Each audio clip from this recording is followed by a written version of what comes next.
A 19-year-old man arrested after a horrific Costco carjacking last year changes his not guilty plea to guilty in federal court. As Rob Masson reports, Tyrese Harris could face up to life in prison.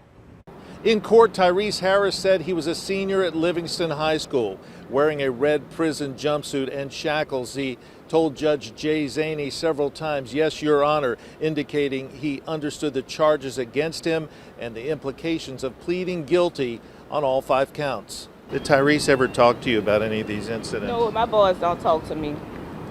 I mean, we talk, but nothing about that.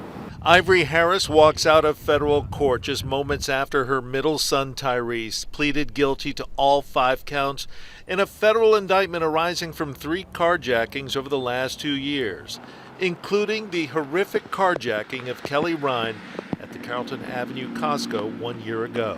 So she has a skull fracture and a brain bleed. She's got a fracture in her vertebra. She's got broken cheekbones on the right side. Harris, wearing shackles, blew a kiss to his mother after pleading guilty to the 5 counts.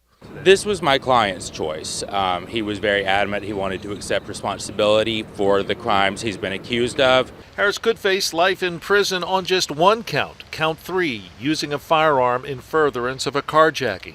He faces more than 50 years in prison on the other 4 federal counts, which include conspiracy to commit carjackings between August 2021 and February 2022, as well as for carjackings on Howard Avenue and at Costco. He's very young, but we hope that his acceptance of responsibility now will be reflected in sentencing. Harris was indicted by a federal grand jury last year after Fox 8 reported that previous armed robbery charges against him were dropped.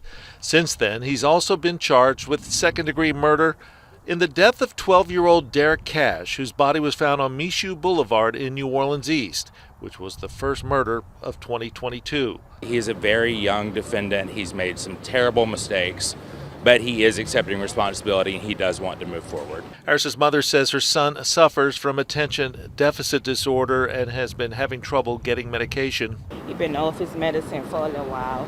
He's still been trying to get medicine now. She says she reached out for help but couldn't find any for a son who now faces life in prison after pleading guilty in a string of carjackings and the near death of a female victim. Rob Masson, Fox 8 Local First. Judge Jay Zaney ordered a pre-sentence investigation for Harris and ordered him back to court May 30th for sentencing on the federal charges.